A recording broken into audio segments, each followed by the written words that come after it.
ओम नमो भगवते वासुदेवाय। श्रीमद् भागवत महापुराण द्वितीय स्कंद पहला अध्याय। ध्यान विधि और भगवान के विराट स्वरूप का वर्णन। श्री सुखदेव जी ने कहा, परीक्षित, तुम्हारा लोकहित के लिए किया हुआ यह प्रश्न बहुत ही उत्तम है। मनुष्यों के लिए जितनी भी बातें सुनने, स्मरण करने या कीर्तन करने की हैं, उन सब में यह श्रेष्ठ है। आत्मज्ञानी महापुरुष ऐसे प्रश्न का बड़ा आदर करते हैं। राजेंद्र, जो गृहस्थ घर के काम धंधों में उलझे हुए हैं, अपने स्वरूप को नहीं जानते, उनके लिए हजारों बातें कहने, सुनने एवं सोचने करने की रहती हैं। उनकी सारी उम्र यूं ही बीत जाती है। उनकी रात नींद या स्त्री प्रसंग से कटती है और दिन धन की हाय हाय या कुटुंबियों के भरण पोषणों में समाप्त हो जाती है। संसार में जिन्हें अपना अत्यंत घनिष्ठ संबंधी कहा जाता है, वे शरीर, पुत्र, स्त्री आदि कुछ नहीं है, असत्य है। परंतु जीव उनके मोह में ऐसे पागल सा हो जाता है कि रात दिन उनको मृत्यु का ग्रास होते देखकर भी चेतता नहीं। इसलिए परीक्षित, जो अभय पद को प्राप्त करना चाहता है, उसे तो सर्वात्मा सर्वशक्तिमान भगवान श्री कृष्ण ही लीलाओं का श्रवण, कीर्तन और स्मरण करना चाहिए। मनुष्य जन्म का यही इतना ही लाभ है कि चाहे जैसे हो, ज्ञान से, भक्ति से अथवा अपने धर्म की निष्ठा से जीवन को ऐसा बना लिया जाए कि मृत्यु के समय भगवान की स्मृति अवश्य बनी रहे। परीक्षित, जो निर्गुण स्वरूप में स्थित हैं एवं विधि निषेध की मर्यादा को लांघ चुके हैं, वे बड़े बड़े ऋषि मुनि भी प्रायः भगवान के अनंत कल्याण में गुण गानों के वर्णन में रमे रहते हैं। द्वापर के अंत में इस भगवत रूप अथवा वेद तुल्य श्रीमद् भागवत नाम के महापुराण को अपने पिता श्री कृष्ण द्वैपायन से मैंने अध्ययन किया था। राजश्री, मेरी निर्गुण स्वरूप परमात्मा में पूर्ण निष्ठा है, फिर भी भगवान श्री कृष्ण की मधुर लीलाओं ने बलात् मेरे हृदय को अपनी ओर आकर्षित कर लिया। यही कारण है कि मैंने इस पुराण का अध्ययन किया। तुम भगवान के परम भक्त हो, इसलिए तुम्हें मैं इसे सुनाऊंगा। जो इसके प्रति श्रद्धा रखते हैं, उनकी शुद्ध चित्त वृत्ति भगवान श्री कृष्ण के चरणों में अनन्य प्रेम के साथ बहुत शीघ्र लग जाती है। जो लोग लोक या परलोक की किसी भी वस्तु की इच्छा रखते हैं या इससे विपरीत संसार में दुख का अनुभव करके जो उससे विरक्त हो गए हैं और निर्भय मोक्ष पद को प्राप्त करना चाहते हैं, उन साधकों के लिए तथा योग संपन्न सिद्ध ज्ञानियों के लिए भी समस्त शास्त्रों का यही निर्णय है कि वे भगवान के नामों का प्रेम से संकीर्तन करें। अपने कल्याण साधन की ओर से असावधान रहने वाले पुरुष की वर्षों लंबी आयु भी अनजान में ही व्यर्थ बीत जाती है। उससे क्या लाभ? सावधानी से ज्ञानपूर्वक बिताई हुई घड़ी 2 घड़ी भी श्रेष्ठ है, क्योंकि उसके द्वारा अपने कल्याण की चेष्टा तो की जा सकती है। राजश्री खट्वांग अपनी आयु की समाप्ति के समय जानकर 2 घड़ी में ही सब कुछ त्याग कर भगवान के अभय पद को प्राप्त हो गए। परीक्षित, अभी तो तुम्हारे जीवन की अवधि 7 दिन की है। इस बीच में ही तुम अपने परम कल्याण के लिए जो कुछ करना चाहिए सब कर लो। मृत्यु का समय आने पर मनुष्य घबराए नहीं। उसे चाहिए कि वह वैराग्य के शस्त्र से शरीर और उससे संबंध रखने वालों के प्रति ममता को काट डाले।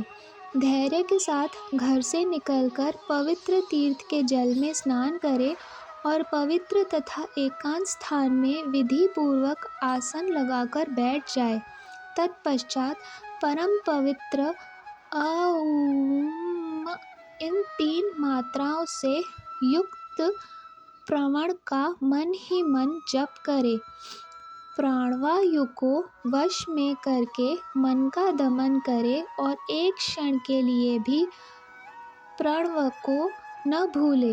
बुद्धि की सहायता से मन के द्वारा इंद्रियों को उनके विषयों से हटा ले और कर्म की वासनाओं से चंचल हुए मन को विचार के द्वारा रोक कर भगवान के मंगलमय रूप में लगाएं।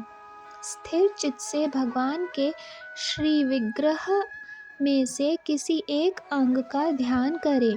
उस प्रकार एक एक अंग का ध्यान करते करते विषय वासना से रहित मन को पूर्ण रूप से भगवान में ऐसा तल्लीन कर दे कि फिर और किसी विषय का चिंतन ही न हो। वही भगवान विष्णु का परम पद है, जिसे प्राप्त करके मन भगवत प्रेम रूप आनंद से भर जाता है। यदि भगवान का ध्यान करते समय मन रजोगुणों से विक्षिप्त या तमोगुण से मुंड हो जाए तो घबराए नहीं। धैर्य के साथ योग धारण करके द्वारा उसे वश में करना चाहिए, क्योंकि धारणा दोनों गुणों के दोषों को मिटा देती है। धारणा स्थिर हो जाने पर ध्यान में जब योगी अपने परम मंगलमय आश्रय जो कि भगवान है को देखता है, तब उसे तुरंत ही भक्ति योग की प्राप्ति हो जाती है। परीक्षित ने पूछा, ब्राह्मण, धारणा किस साधन से किस वस्तु में किस प्रकार की जाती है और उसका क्या स्वरूप माना गया है, जो शीघ्र ही मनुष्य के मन का मैल मिटा देता है? श्री सुखदेव जी ने जवाब दिया, परीक्षित, आसन, श्वास, आसक्ति और इंद्रियों पर विजय प्राप्त करके फिर बुद्धि के द्वारा मन को भगवान के स्थूल रूप में लगाना चाहिए। यह कार्य रूप संपूर्ण विश्व जो कुछ कभी था, है या होगा, सबका सब जिसमें दिख पड़ता है, वही भगवान स्थूल से स्थूल और विराट शरीर है। जल, अग्नि, वायु, आकाश, अहंकार, महत्व और प्रकृति, इन 7 आवरणों से घिरे हुए इस ब्रह्मांड शरीर में जो विराट पुरुष भगवान हैं, वे ही धारणा के आश्रय हैं। उन्हीं की धारणा की जाती है। तत्वज्ञ पुरुष उनका इस प्रकार वर्णन करते हैं। पाताल विराट पुरुष के तलवे हैं, उनकी एड़ियाँ और पंजे रसातल हैं। दोनों गुल्फ एड़ी के ऊपर की गांठें महातल हैं, उनके पैर के पिंडे तलातल हैं। विश्वमूर्ति भगवान के दोनों घुटने सुतल हैं, जांघें वितल और अतल हैं, पेंडू भूतल है। और परीक्षित, उनके नाभि रूप सरोवर को ही आकाश कहते हैं। आदि पुरुष परमात्मा की छाती को स्वर्गलोक, गले को महरलोक, मुख को जनलोक और ललाट को तपोलोक कहते हैं। उन सहस्त्र सिर वाले भगवान का मस्तक समूह ही सत्यलोक है। इंद्र आदि देवता उनकी भुजाएं हैं, दिशाएं कान और शब्द श्रवणेंद्रिय है।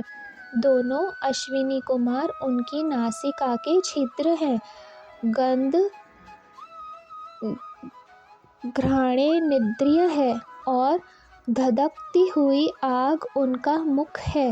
भगवान विष्णु के नेत्र अंतरिक्ष हैं, उनमें देखने की शक्ति सूर्य है। दोनों पलकें रात और दिन है, उनका भ्रूविलास ब्रह्मलोक है। तालु जल है और जीवा रस। वेदों को भगवान का ब्रह्मांड कहते हैं और यम को दांडे। सब प्रकार के स्नेह दांत हैं और उनकी जगन मोहिनी माया को ही उनकी मुस्कान कहते हैं। यह अनंत सृष्टि ऐसी माया का कटाक्ष विक्षेप है। लज्जा ऊपर का होठ और लोभ नीचे का होठ है। धर्म स्तन और अधर्म पीठ है। प्रजापति उनके मूत्रेंद्रिय है और मित्तावरुण अंडक कोश है। समुद्र कोक है और बड़े बड़े पर्वत उनकी हड्डियां हैं। राजन, विश्वमूर्ति विराट पुरुष की नाड़ियां नदियां हैं। वृक्ष रोम है। परम प्रबल वायु श्वास है। काल उनकी चाल है और गुणों का चक्कर चलाते रहना ही उनका कर्म है। परीक्षित, बादलों को उनके केश मानते हैं। संध्या उन अनंत का वस्त्र है। महात्माओं ने अव्यक्त मूल प्रकृति को ही उनका हृदय बतलाया है और सब विकारों का खजाना उनका मन चंद्रमा कहा गया है। महत्व को सर्वात्मा भगवान का चित्त कहते हैं और रुद्र उनके अहंकार कहे गए हैं। घोड़े, खच्चर, ऊंट और हाथी उनके नख हैं। वन में रहने वाले सारे मृग और पशु उनके कटी प्रदेश में स्थित हैं। तरह तरह के पक्षी उनके अद्भुत रचना कौशल हैं। स्वयंभुव मनु उनकी बुद्धि है और मनु की संतान मनुष्य उनके निवास स्थान है।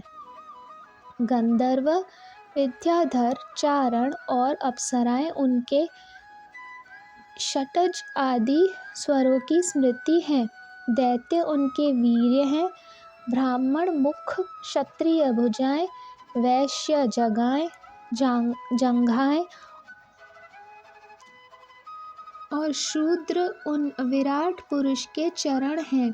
विविध देवताओं के नाम से जो बड़े बड़े द्रव्यमय यज्ञ किए जाते हैं वे उनके कर्म हैं। परीक्षित, विराट भगवान के स्थूल शरीर का यही स्वरूप है, सो मैंने तुम्हें सुना दिया। इसी में मुमुक्षु पुरुष बुद्धि के द्वारा मन को स्थिर करते हैं, क्योंकि इससे भिन्न और कोई वस्तु नहीं है।